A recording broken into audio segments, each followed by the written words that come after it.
Diz assim a palavra do Senhor, Êxodo capítulo 3, a partir do versículo 11. Então Moisés perguntou a Deus: quem sou eu para ir a Faraó e tirar do Egito os filhos de Israel? Deus respondeu: eu estarei com você, e este será o sinal de que eu o enviei. Depois que você tiver tirado o povo do Egito, vocês adorarão a Deus neste monte. Moisés disse para Deus: eis que quando eu for falar com os filhos de Israel e lhes disser, o Deus dos seus pais me enviou a vocês, eles vão perguntar, qual é o nome dele? E então que lhes direi? Deus disse a Moisés: eu sou o que sou. Disse mais: assim você dirá aos filhos de Israel, eu sou, me enviou a vocês. Deus disse ainda mais a Moisés: assim você dirá aos filhos de Israel, o Senhor, o Deus dos seus pais, o Deus de Abraão, o Deus de Isaque, o Deus de Jacó, me enviou a vocês. Este é o meu nome eternamente, e assim serei lembrado de geração a geração. Eu quero refletir com os irmãos esta noite sobre um tema que nos é muito caro, que é a revelação de Deus ao homem. A revelação de Deus ao homem é fruto da deliberação do próprio Deus. Nenhum de nós podemos encontrá-lo sem que ele se permita ser achado. E o capítulo 3 do livro do Êxodo é possivelmente, meus queridos, a maior expressão da revelação divina na antiga aliança. Talvez nós não tenhamos um outro texto tão relevante onde Deus se revele com tanta precisão, aliás, a respeito do ser de Deus, de sua natureza. Esse é o texto único onde Deus dá-se a conhecer dizendo o seu nome. É o único texto, você não tem outro. E a nossa forma de conhecer a Deus, ela não pode ser fruto das nossas pressuposições a respeito dele. Eu uma vez compartilhei com os irmãos aqui uma experiência muito negativa que tive, de ouvir um pregador, e essa pessoa inclusive era muito próxima a mim, eu admirava, mas eu percebi o quanto doutrinariamente ele estava com graves problemas. Às vezes tem gente que caminha com a gente, você o escuta, mas ele tem problemas doutrinários gravíssimos. Gravíssimos. E aquele pregador pregando no ímpeto, na empolgação, e talvez como fruto das suas convicções, ele disse: Deus é aquilo que eu imagino, Deus é como eu penso. E quando eu ouvi aquilo, foi assustador para mim. Mas na condição de pastor, hoje eu percebo que isso é muito natural no seio da igreja. Porque as pessoas, muitas das vezes, estão se relacionando com um Deus que não é o Deus das Escrituras, que não é o Deus da Bíblia, não é o Deus que nós gostaríamos que ele fosse. Nós não conhecemos a Deus, meus queridos, idealizando uma pessoa nos moldes da nossa preferência e da nossa vontade. Aliás, tem muita gente que, se conhecer o Deus das Escrituras, vai ficar decepcionado, vai cair em desilusão, porque o Deus das Escrituras possivelmente não é o Deus que ele idealiza, aquele Deus cujo amor é vazio de justiça, aquele Deus que faz de tudo por mim, não independente de como eu reaja. Um Deus, quem sabe, pintado pelos romances, descrito por pensamentos filosóficos. Tem muita gente que, ao conhecer o Deus das Escrituras, vai ficar assustado. Mas nós devemos crer no Deus que se revela e que optou se revelar a nós através das Escrituras. Deixa eu dar um conselho para vocês. O pessoal diz aí, quem estuda muito perde a fé. Quem lê muita Bíblia e quem fica... Isso é uma estratégia de Satanás. Quem quer que você acredite nisso é o diabo. Porque ele sabe que se ele lhe impedir de ler as Escrituras, você vai conhecer menos Deus, não vai confiar tanto em Deus. Quanto mais, numa relação interpessoal, quanto mais nós conhecemos, mais confiamos, sim ou não? Não, essa pessoa eu confio nele, porque eu tenho 10 anos, 20 anos que conheço ele, mas eu convivo com ele. E Deus?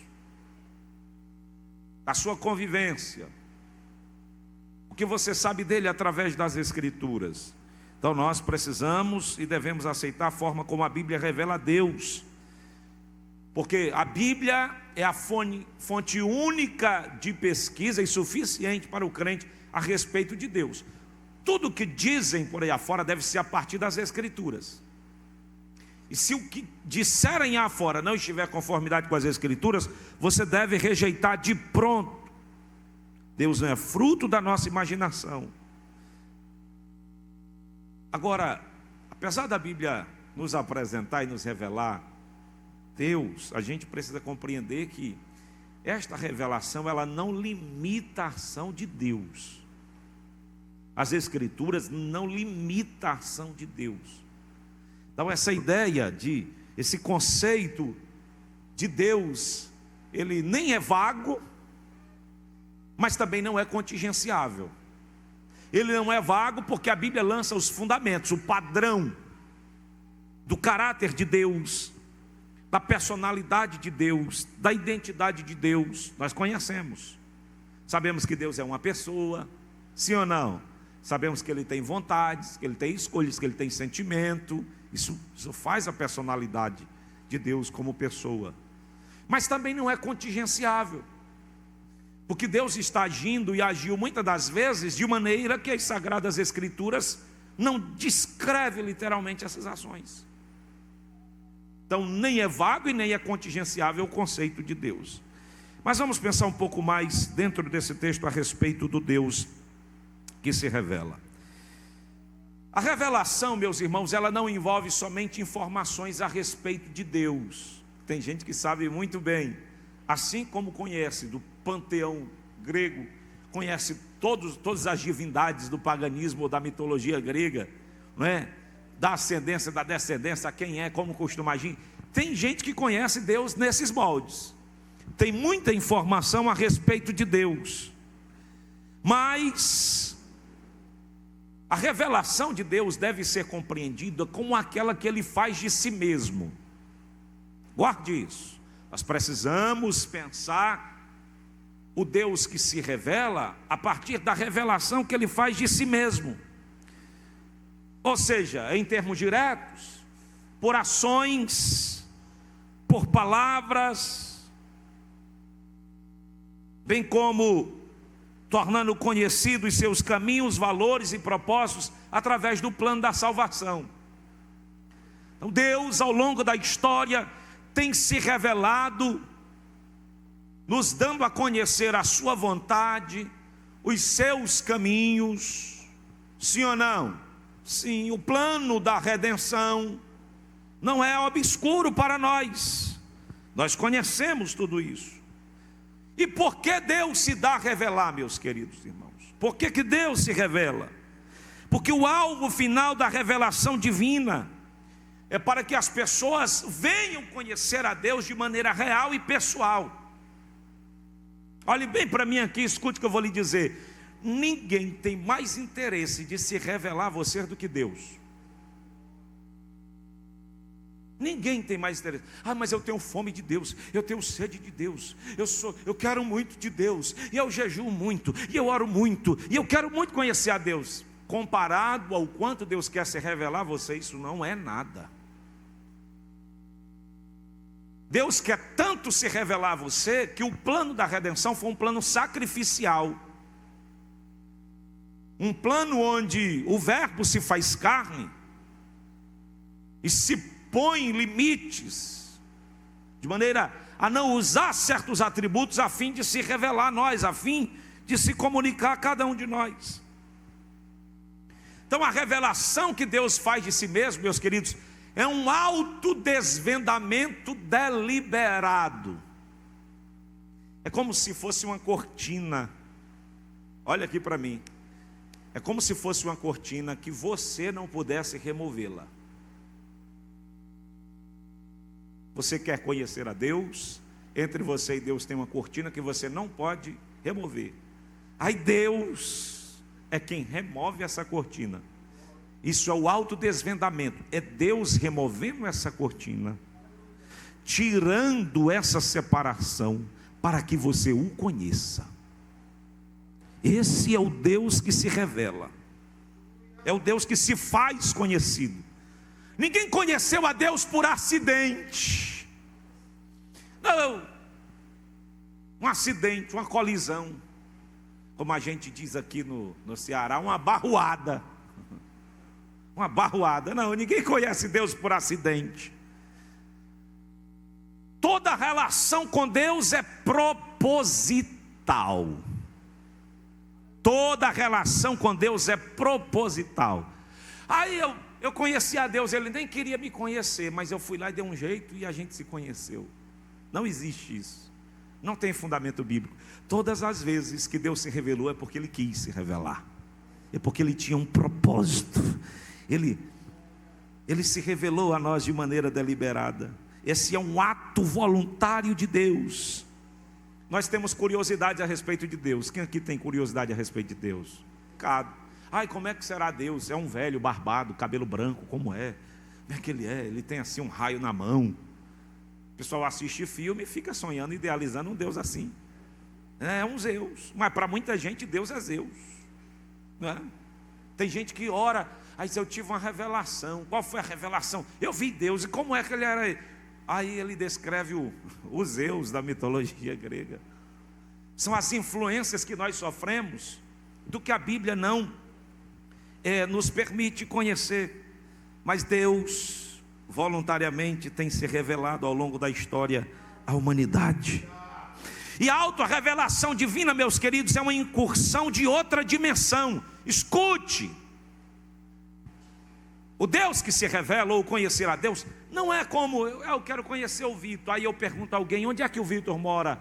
Ele mora ali, perto do Parque Rodeio, naquela rua ali, e etc. E eu vou pesquisando e chego lá no endereço da casa dele. Aí onde é que o Roberto mora? Aí eu pergunto, faço o levantamento. Eu não conheço, mas o sistema de investigação pega pelo CPF, cruza os dados, vê movimentação bancária, financeira, onde é, de onde comprou, e chega lá. Com Deus não funciona assim.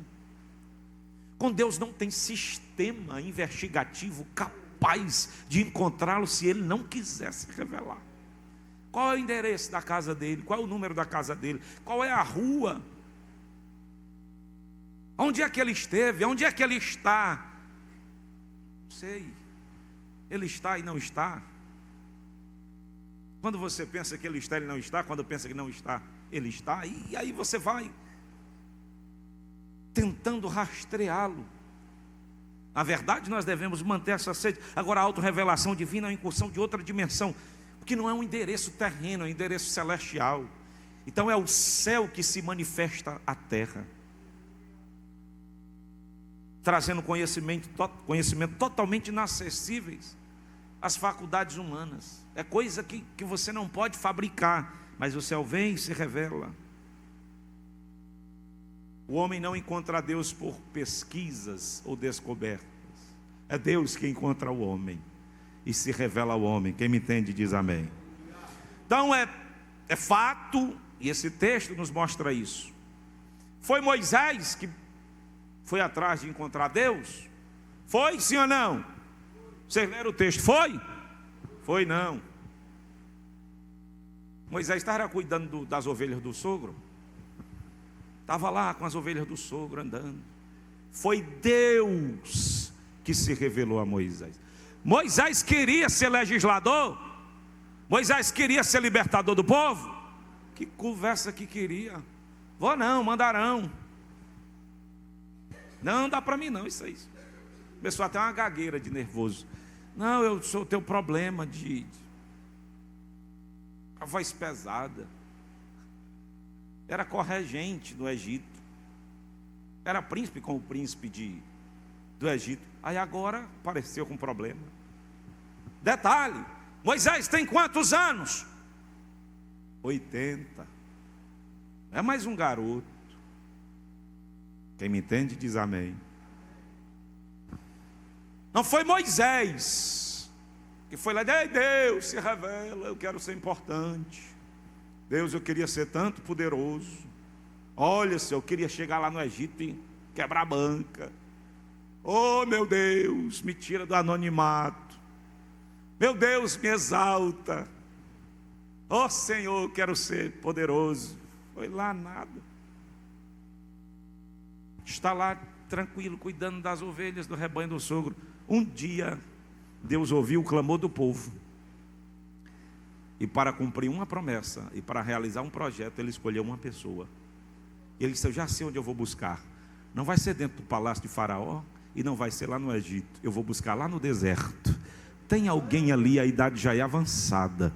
Ele está cuidando das ovelhas do sogro. Mas eu vou chamar a atenção dele. E naquele dia, num dia comum, Deus desceu e se apresentou de dentro de uma sarça. A Bíblia diz que do meio da sarça, o fogo veio e ficou ali no meio da sarça, ardendo. Moisés, quando viu, disse: eu vou me voltar para lá, para ver o que é isso. O problema não é a sarça. Eu já vi sarça pegando fogo muitas vezes. Agora esse negócio é diferente. Por quê? Porque esse fogo está queimando e a sarça continua do mesmo jeito. A sarça não é consumida à medida que o fogo queima. Esse fogo é diferente. Esse fogo aí não destrói. Esse fogo preserva a sarça, se manifesta através dessa sarça. Eu vou ver o que é que está acontecendo. Isso, e voltou para lá. Quando ele se voltou, Deus falou com ele. Deus viu. Ele viu a visão, ele entendeu o chamado. Mas vou logo dizendo: tira a sandália dos pés. O lugar que está é terra santa. Ele foi se aproximando. Deus falou com ele.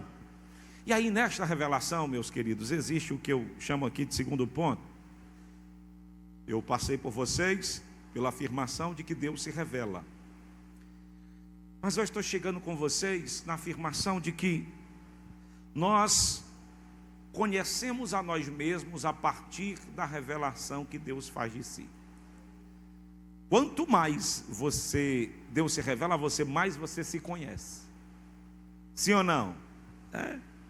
Quanto mais você conhece do poder, da grandeza de Deus, mais você vai se conhecendo.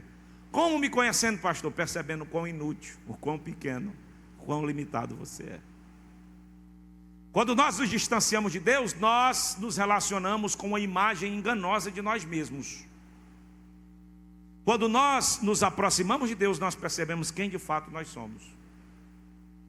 Então, quando eu olho para esse texto e eu percebo que Moisés começa a interagir com essa revelação divina, ele começa a conhecer-se a si mesmo a partir dessa revelação. E isto eu afirmo a partir de duas perguntas de Moisés. Qual? Está com a Bíblia aberta ainda? Vamos lá, versículo 11 do capítulo 3. Então Moisés perguntou a Deus: quem sou eu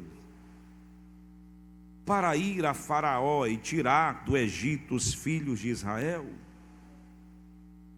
Essa é a primeira pergunta de Moisés, dado a missão que lhe foi confiada. Quem sou eu? Moisés, meus queridos, ao fazer essa pergunta, nos confronta.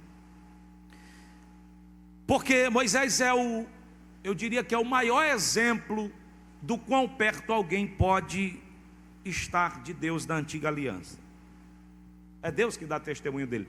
Ninguém recebeu testemunho de Deus como Moisés recebeu. Ninguém esteve tão perto de Deus na antiga aliança quanto Moisés. Deus disse assim: olha, aos outros eu me dou a conhecer eu me revelo através de sonhos e visões. Mas a Moisés, eu falo com ele face a face, cara a cara. Moisés tinha uma tenda chamada Tenda do Encontro. Eu já preguei isso aqui para vocês. Que todas as vezes que ele queria se encontrar com Deus, ele botava essa tenda no ombro. Óbvio, figura de linguagem, a tenda era pesada. Mas ele pegava essa tenda, arrumava caminho fora do arraial. Ele começa a se utilizar, armando essa tenda no arraial. Depois ele começa a armar essa tenda fora do arraial.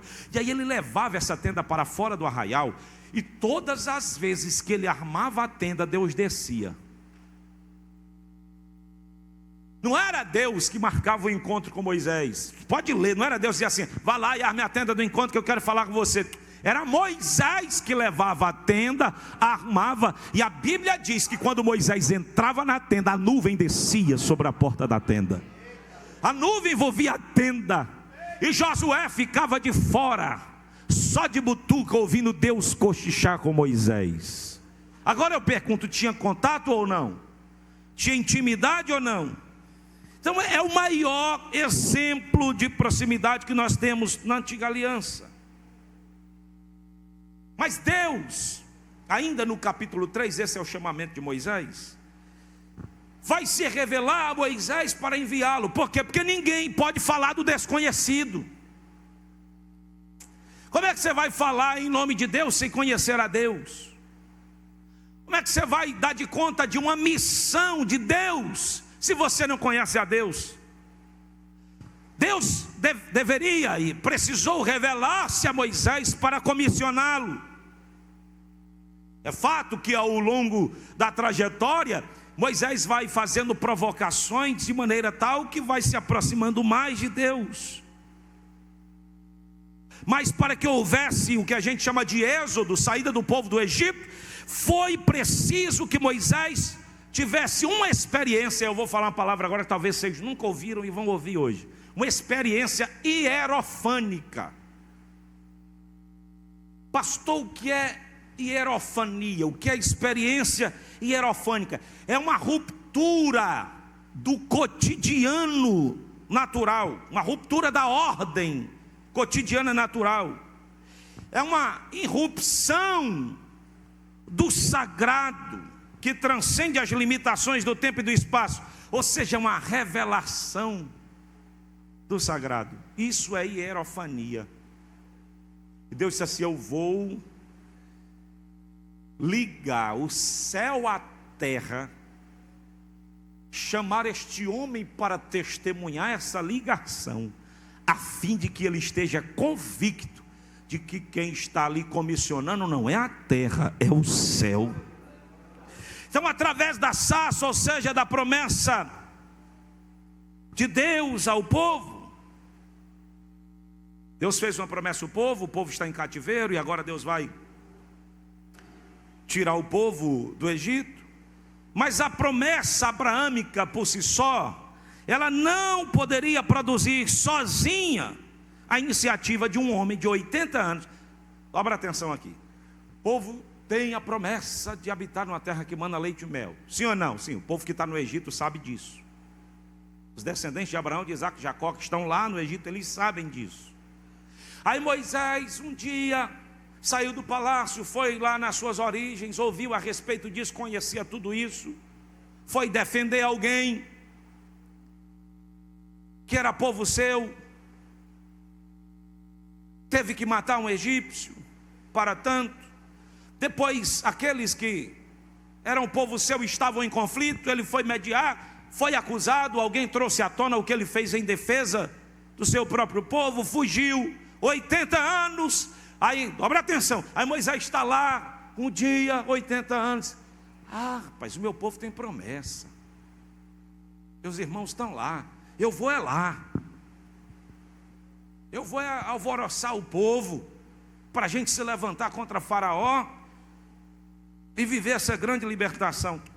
A promessa por si só não era suficiente para um homem de 80 anos ter a iniciativa de desafiar o maior monarca da época para que libertasse os escravos. Tem coisas que a gente faz na vida que depois a gente fica perguntando: que doidice foi essa que eu fiz? Não sei se vocês já experimentaram isso, assim, movido pelo Espírito Santo, fazer alguma coisa que quando passa aquela manifestação, aí você diz: meu Pai eterno, o que foi que eu fiz? Eu lembro que eu era um menino velho de 17, 18 anos. Aí eu era pregando assim, eu era muito agoniado. Quando Deus não fazia, eu queria fazer. Que não tinha culto ruim para mim, não. Não tinha púlpito alto. Eu era agoniado mesmo. Aí um dia eu estou pregando na igreja, uma festa, semana pentecostal. Aí no dia anterior, eu disse para o pastor, eu ia pregar no dia seguinte: pode chamar aí o que é de doente, tudo, o que é de enfermo.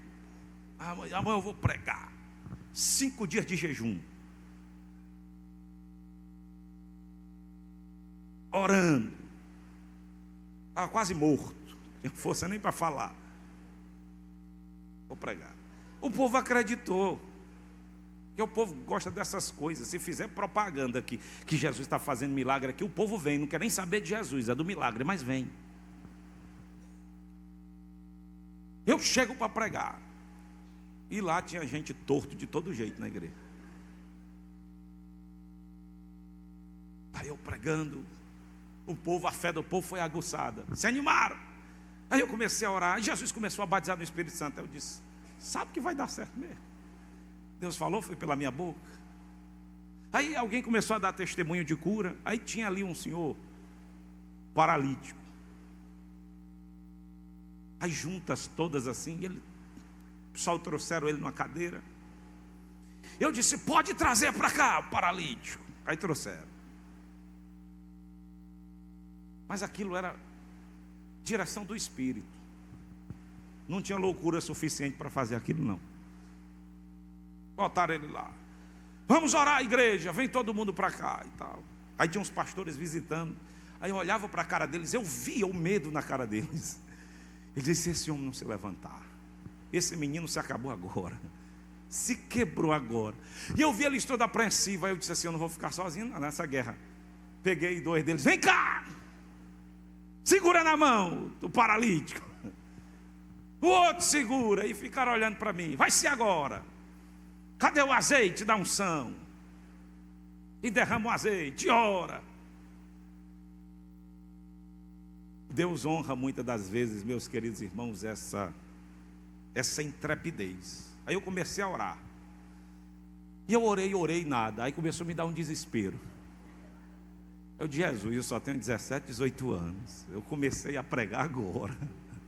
A minha morte ministerial vai ser aqui, se esse homem não levantar. E vai. Lá para as tantas, Deus, para o louvor da sua glória, ouviu. Aí eu comecei a ouvir uns estralos.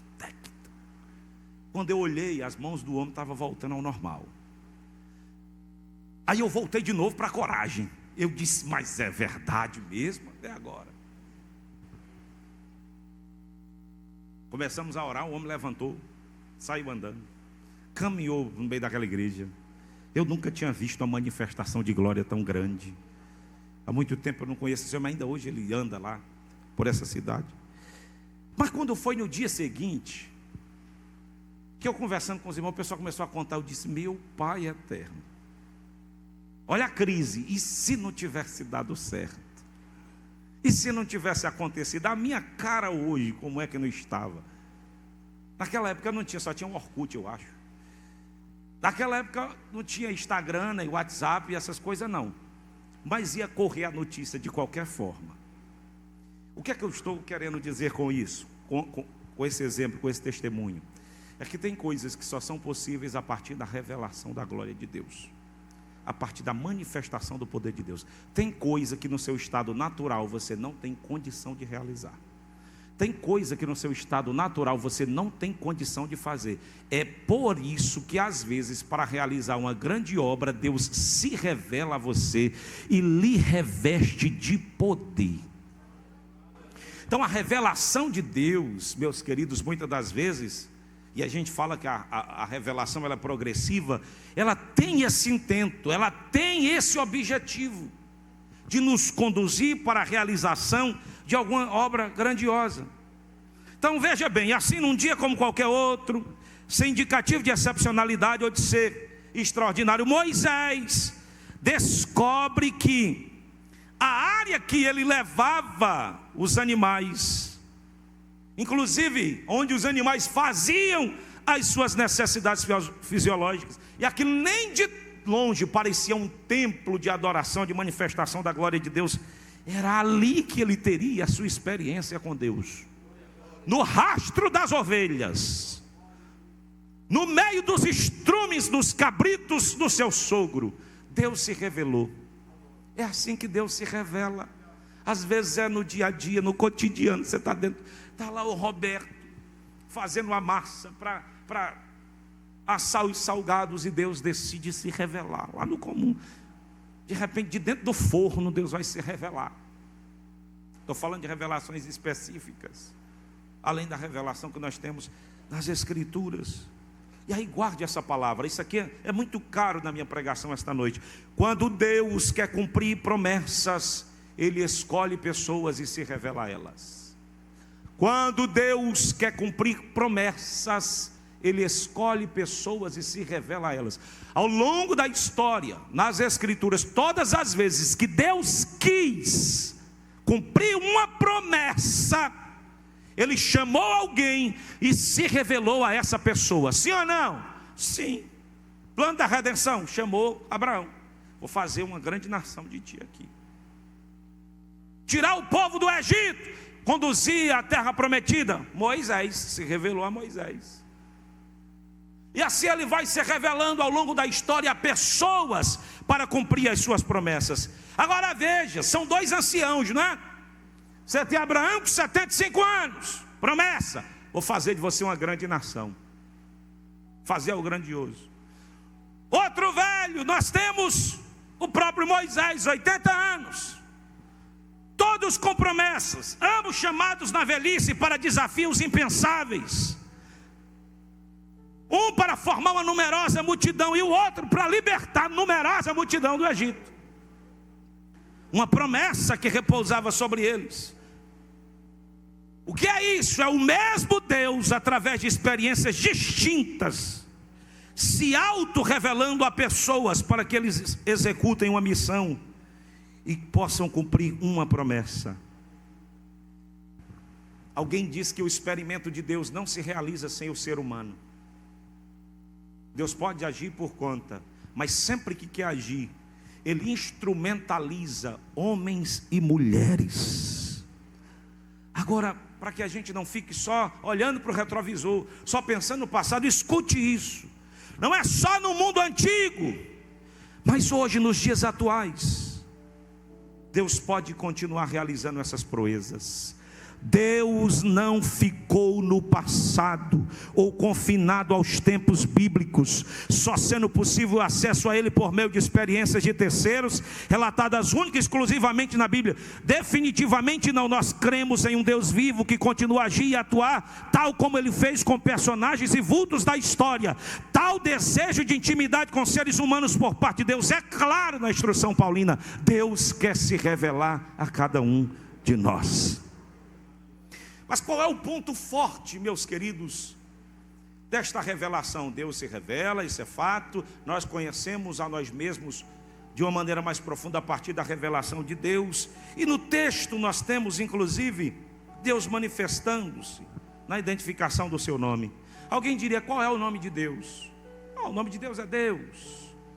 Alguém diria, Ele é Adonai, a forma mais utilizada junto com El Elyon. El Elyon e Adonai são as formas mais antigas de referir-se a Deus. Aliás, os judeus não usam a expressão do tetragrama, não dão voz, não dão som vocal ao tetragrama. Por quê? Porque eles consideram que isso se refere ao ser de Deus na sua santidade. Deus é 3 vezes santo, superlativamente santo. Ninguém é tão santo quanto Deus. Então, eles não se julgam capazes de falar. Todas as vezes que os judeus vão se referir a Deus, eles usam a expressão Adonai. Adonai. Mas aqui nesse texto, o Deus que se revela, nos traz uma grande lição. Porque Moisés, quando pergunta o nome de Deus, ele não está perguntando como muita gente pensa: não, como é que eu vou te chamar? Ah, Valtenor, é Roberto. Não, não é isso. Não é sobre isso. Quando Moisés diz assim: olha, eu vou, eles vão perguntar quem é que está me enviando, eu vou dizer que é o Senhor. Aí eles vão perguntar assim: mas qual é o nome dele? Como é que eu posso dizer a respeito de ti para eles? Estou debaixo da tua autoridade se eu não conheço. Não é nome, é caráter. O que Moisés está dizendo aqui é: qual é o teu caráter? Como és tu? Não é só o nome. Você nem me conhece, eu digo, vá lá no nome de Gilmar. Aí alguém diz assim: mas quem é Gilmar? Você não vai saber dizer. Você não vai saber dizer quem é Gilmar. Não era só o nome de identificação. Quando Deus responde: eu sou o que sou, ou eu serei o que serei, a expressão hebraica aqui é Ahayed, Asher Ahayed, ou seja, essa é a minha identidade, é quem eu sou.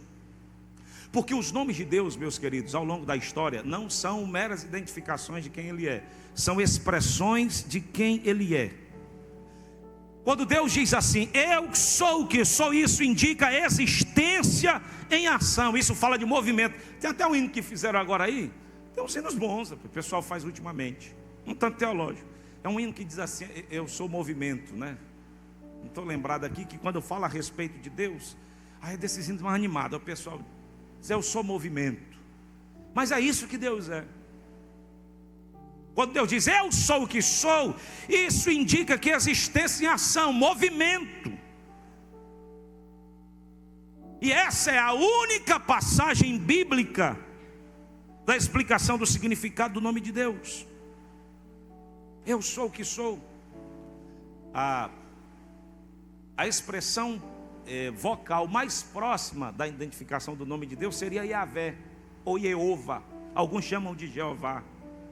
Yahvé é a expressão mais próxima do nome de Deus. É o Deus que se revelou a alguém a contento. E isto está dentro do plano da redenção. O versículo 15, na parte B, diz: este é o meu nome eternamente, e assim serei lembrado de geração a geração.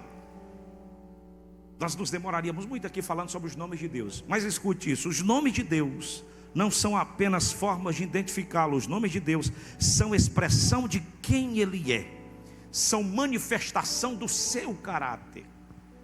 É o Elion, é o Shaddai, Sidekenu, Chamá, não é? Então você tem muitos nomes que são expressões são manifestações e expressões do caráter de Deus, do Deus que cura, do Deus da paz, do Senhor dos exércitos, Jeová Sabaote, é o Deus que dá vitória, é a nossa bandeira. Tem os hinos, hoje em dia os hinos até trazem isso, é Jeová Jirê, né? Ultimamente fizeram um hino só sobre Jirê, é o Deus que provê, é o Deus que provê. Isso são expressões e manifestações do caráter de Deus, não é a totalidade de Deus. É tanto que a primeira vez que o nome de Deus é citado lá no Gênesis 1, é no plural, Elohim. Bereshit bara Elohim, Hatshamai. Elohim está no plural, porque não se tinha com tanta precisão a identificação. Deus se revela de maneira profunda aqui a Moisés para esta grande missão. Porque no mundo antigo se acreditava que os nomes estivessem intimamente relacionados à essência de uma pessoa. Milena é uma coisa aqui, mas no mundo antigo como é que era? Milena era a expressão do seu caráter, dizia muito sobre você, quem você é. Edmilson, quando falava Edmilson, alguém conhecia do Edmilson a partir do seu nome. Não era uma mera identificação da pessoa. Quem está me entendendo diz amém. Conhecer o nome de alguém significava conhecer a sua natureza e obter potencialmente o poder de dominá-la. É por isso que no Egito, Deus Ra tinha um nome que ninguém conhecia para que ele fosse temido. Todas as divindades do mundo antigo tinham um nome essencial que ninguém conhecia. Era uma forma de preservar a forma de alguém temê-lo. Agora eu pergunto, quem de nós aqui pode conhecer Deus o suficiente para dominá-lo? Quem de nós conhece Deus o suficiente para dominá-lo? Eu conheço. Aí você diz assim, ele vai fazer desse jeito, desse jeito, desse jeito. A menos que seja por palavra de conhecimento ou de profecia. Porque se assim for, é Deus que está se revelando e dizendo a você como vai fazer de maneira antecipada. Ninguém pode estabelecer os caminhos pelos quais Deus vai percorrer. Os caminhos pelos quais Deus percorre são feitos por Ele mesmo. Alguém entende isso? Ninguém pode estabelecer os caminhos pelos quais Deus vai percorrer, porque Deus é abundância. Ninguém pode conter a forma de Deus agir. Yahvé é o nome pessoal de Deus, que é formado a partir do verbo ser no hebraico, ou seja, o nome de Deus não foi dado a alguém, e nem possui uma etimologia possível de ser acessada, e por conseguinte não é possível de secá-la e entendê-la, pois o seu nome, longe de revelar o que pudesse torná-lo manipulável, aumenta o mistério. É diferente de alguém que vai fazer medicina, e existem alguns lugares que corpos são preservados exatamente para objeto de estudo, né? O pessoal faz isso às vezes com animais, disseca animais para conhecer a estrutura do animal e saber como é que é lá. Com Deus não funciona assim. Não dá para trabalhar esse tipo de investigação. Quando você pensa que conhecia, aí você percebe que não conhecia. Você vai se aproximando e vai vendo a grandeza, e vai vendo a complexidade, vai vendo o poder, e vai vendo, meus queridos irmãos, a glória, a graça e a misericórdia.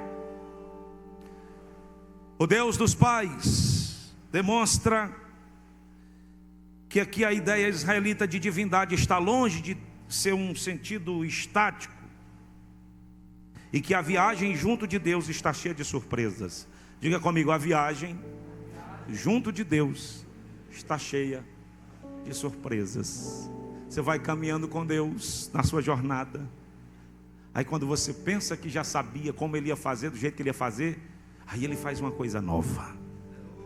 Aí Ele faz de um jeito novo. Você crê assim? O Deus que se revela tem sempre uma forma nova de agir na sua vida. Você vai caminhando com Ele, e na jornada Ele vai realizando surpresas. Diga para alguém que está do seu lado, a viagem junto de Deus está cheia de surpresas. Diga para ele, a viagem junto de Deus está cheia de surpresas. Bendito seja o nome do Senhor. Israel estava prestes a testemunhar os eventos do seu êxodo do Egito, uma demonstração muito mais vivida do poder de Deus do que os seus antepassados jamais tinham visto. Não tem gente que fica assim, dizendo assim, não, Deus fez coisa grande só no passado, agora não faz mais. Não tem gente que fica estabelecendo muralhas, trancando portas. O povo de Israel poderia pensar isso, mas o que eles vivenciaram foi maior do que os antepassados dele vivenciaram. A glória não está contingenciada, o poder e a manifestação também não. O que Deus está prestes a fazer nos dias finais da sua igreja aqui na terra, ela não viveu ainda em fase nenhuma. É isso que eu creio. Eu creio que a última onda é a maior. Eu creio que o último avivamento é o maior. Eu creio que coisas maiores acontecerão. Jesus prometeu isso, dizendo que coisas maiores eles realizariam, coisas grandiosas eles realizariam. Você crê nesta palavra? Está disposto a caminhar com o Senhor a fim de conhecê-lo e desfrutar destas surpresas gloriosas? Israel conheceria por experiência o significado completo do nome de Deus, que está sempre em movimento, que está sempre renovando e se renovando. Nessa nova aliança, meus queridos, nessa nova dispensação, a maior experiência que nós temos da revelação de Deus se dá por Jesus Cristo. Jesus é o Verbo encarnado.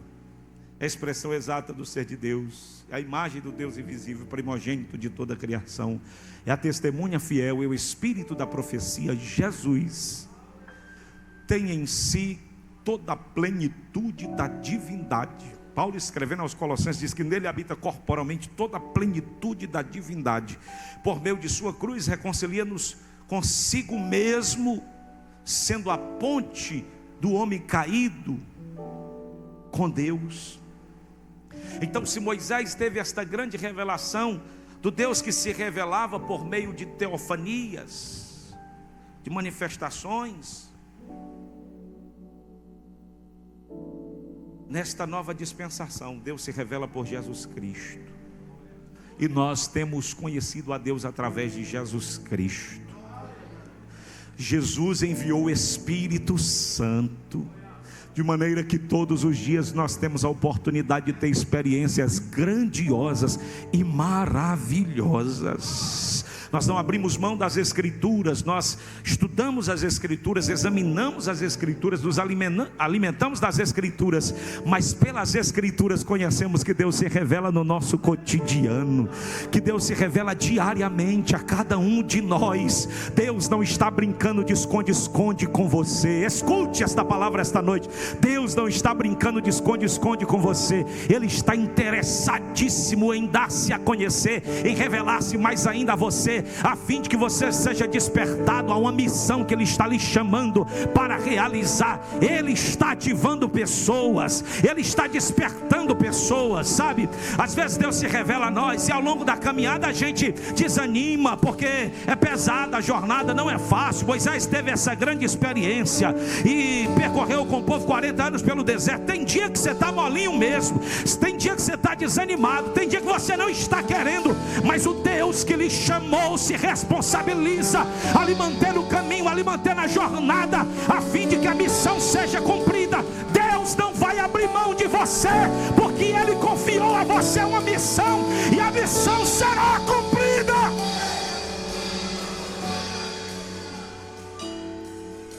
Deus não erra, e Deus não errou quando chamou Moisés. Deus não erra e Deus não errou quando chamou Abraão. Deus não erra, Deus não errou quando chamou Jeremias, mesmo querendo desistir. Deus não erra, Deus não errou quando chamou você.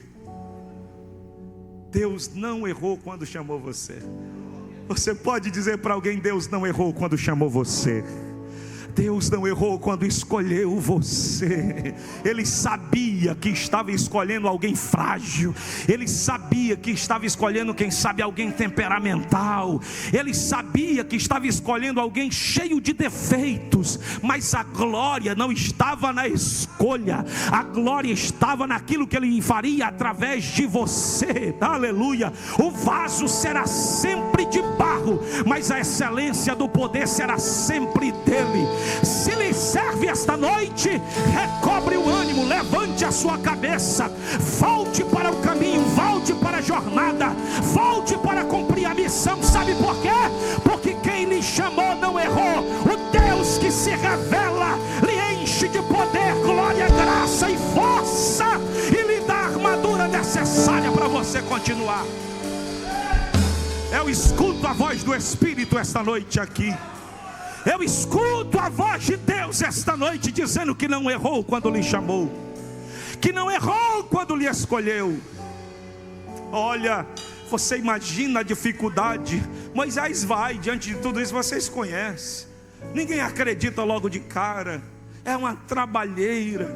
Faraó deixa, não deixa, deixa, não deixa. O povo não concorda com ele. Ele caminha pelo deserto e o povo na incredulidade.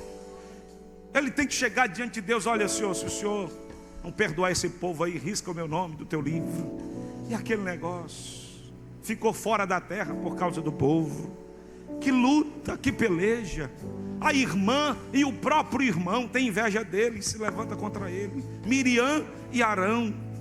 Que luta, que peleja, meus queridos irmãos. Possivelmente, ou Coré, Datão, Abirão, um desses três foi um daqueles que ele defendeu, diziam os rabinos, lá naquela guerra que os hebreus, daquela briga que os hebreus estão tendo lá. Possivelmente é um dos que defende, mas são os primeiros a se levantar contra ele e dizer assim: por que tem que só ser ele, Arão que é da família, por que não pode ser a gente também? Escute o que eu vou lhe dizer. Sempre haverão pessoas capazes de questionar o chamado de Deus na sua vida.